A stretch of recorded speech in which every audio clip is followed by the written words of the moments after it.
Hey guys, what's up? My name is Anthony, and welcome to another edition of BnA Sports Talk. Now, I totally missed yesterday's upload. I spent it with the family.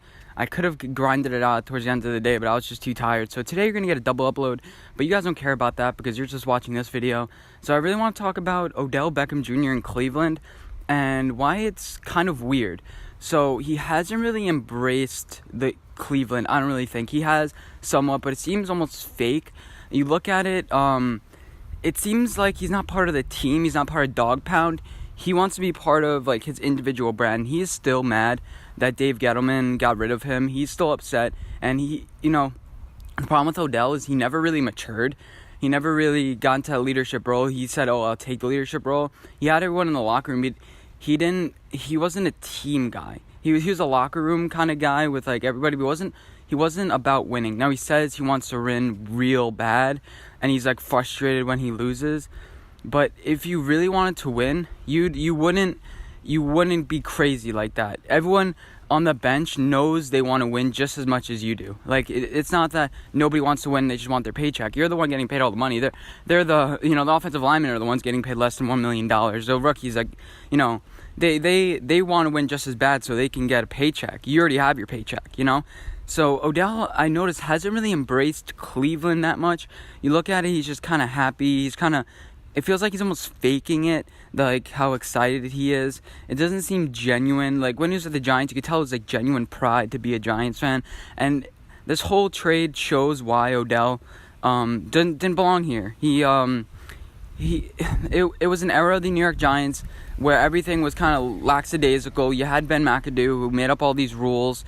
Oh, he didn't have any rules, actually. It was kind of lackadaisical. You guys have fun, the new NFL type thing.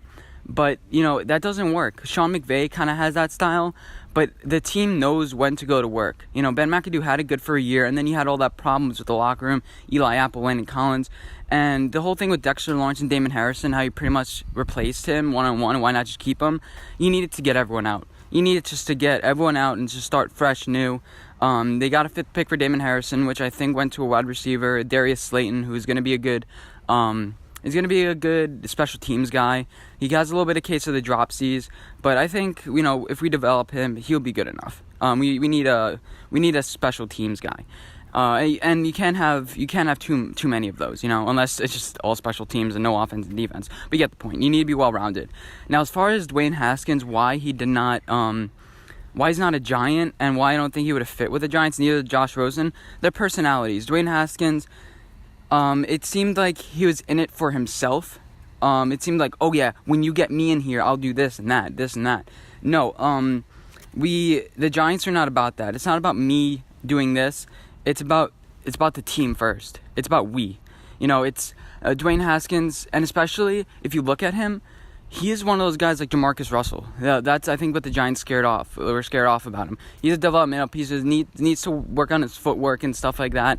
And Pat Shurmur wants to win now. Like, you can't be developing a guy like that. And Daniel Jones is probably the most pro-ready quarterback out of anybody. He just needs to he had already had an pro offense with Cutcliffe.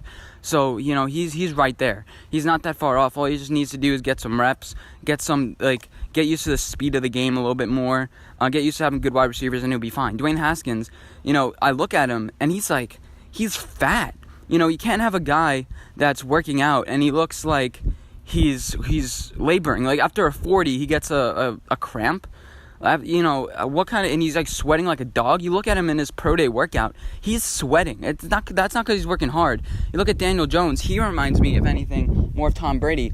The thing with Dwayne Haskins, he's comparing himself to all these people, like, Tom Brady. I'm this person, I'm that person. Like, I get it, I like that work ethic, but don't compare yourself to anybody. I think that really turned the Giants off when he started doing that sort of stuff. Oh, I'm going to be the next Tom Brady, I'm going to be the next great. Like, you haven't stepped a foot on the football field yet. You haven't taken a step. Dave Gettleman, this is shown by what he said about Daniel Jones. He goes, he's a franchise guy. He didn't say he's the next Tom Brady. He didn't say he's the next Peyton Manning. He says he's our guy.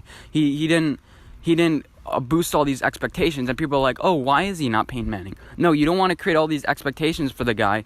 This is his first day. He just got in. I think Daniel Jones, can handle the New York media, as was proven on day one. You know, he's gonna get shitted on, and I think that's only gonna build his character throughout the entire time he's a Giant. He's gonna want to prove something. Dwayne Haskins, I get he wants to prove something against the Giants, but it seemed like he was too wanting. He was too desperate. You know, he was going to the team like, draft me. He was tweeting out stuff like that. I bought it in the beginning, but then I started to realize, I'm like, Daniel Jones didn't say anything. Daniel Jones, well, I don't even know what he sounds like.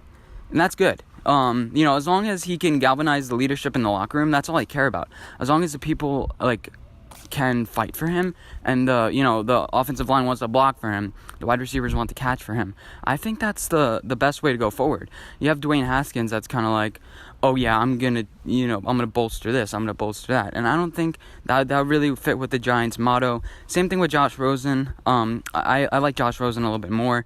It's just that we didn't like him at number 2 last year. So using Dave Gettleman's logic, we didn't like him at 2 last year. He wasn't good enough at 2. That means he wasn't the best quarterback in a quarterback-heavy class. So that means, okay, we should probably pass him this year. He would have been good value, I get it. But the thing is, he would have been $1 million. Daniel Jones right now is around $7 million a year.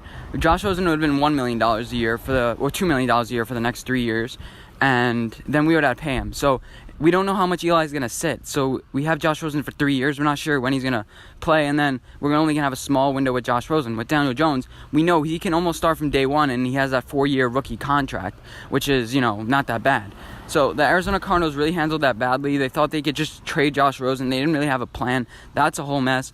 The Giants, a little bit confusing of a plan. I wouldn't say that the Giants are completely narrow-headed straight. I would have drafted Josh Allen on the edge, but he's your guy. And you did replace Josh Allen and O'Shane Ximines.